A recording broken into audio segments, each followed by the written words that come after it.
ఎన్టీఆర్ జిల్లాలో నందిగామ నియోజకవర్గం వైసీపీ అభ్యర్థి ప్రచారంలో దూసుకుపోతున్నారు. పార్టీ అభ్యర్థి డాక్టర్ మొండితోక జగన్మోహన్ కంచికచెర్ల పట్టణంలో ఎన్నికల ప్రచారం నిర్వహించారు. గడప గడపకు తిరుగుతూ ప్రజలను ఓటు అభ్యర్థించారు. తనను గెలిపిస్తే మంచినీటి సౌకర్యం కల్పిస్తామని జగన్మోహన్ రెడ్డి హామీ ఇచ్చారు. జగన్మోహన్ రెడ్డి సంక్షేమ పథకాలు, అభివృద్ధి తనను గెలిపిస్తాయని ధీమా వ్యక్తం చేశారు. మళ్లీ వైసీపీ ప్రభుత్వమే వస్తుందన్నారు.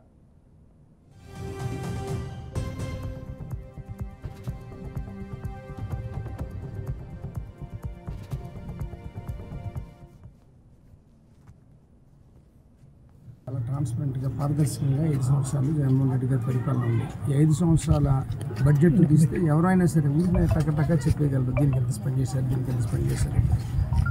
రానున్న రోజుల్లో వీటికి ప్రాధాన్యత ఇస్తాం ఖచ్చితంగా. ఎందుకంటే ఇప్పటికే జలజీవన్ మిషన్ స్టార్ట్ అయింది. మా ప్రధాన ఉద్దేశం కంచికచెర్లకి, వీర్లపాడుకి ఉన్నటువంటి నీటికి సంబంధించిన సమస్యలు, ముఖ్యంగా కృష్ణానదికి సంబంధించిన నీటి సమస్యని మేము గుర్తించాం. ఎందుకంటే కృష్ణానది అవతల వైపు గుంటూరు జిల్లాలో ప్రవహిస్తుంది అపాయ.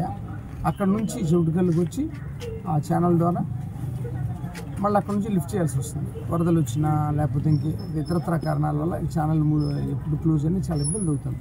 కాబట్టి కంటిన్యూస్గా అవతల నుంచి ఇవతలకి వాటర్ రావడానికి సంబంధించిన ప్రాజెక్ట్ని ఆంధ్రప్రదేశ్ డిపార్ట్మెంట్ అడగడం జరిగింది. ఆల్రెడీ వాళ్ళు ఇచ్చారు.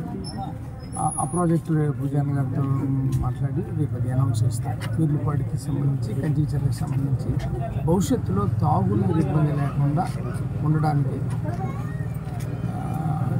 మేము అధికారులు అడిగిన వాళ్ళు ఇచ్చిన ప్రాజెక్టు ఖచ్చితంగా ప్రజెంట్ చేస్తాం. రేపు జగన్ గారు వచ్చినప్పుడు అదే మాట్లాడించుకుంటున్నాం.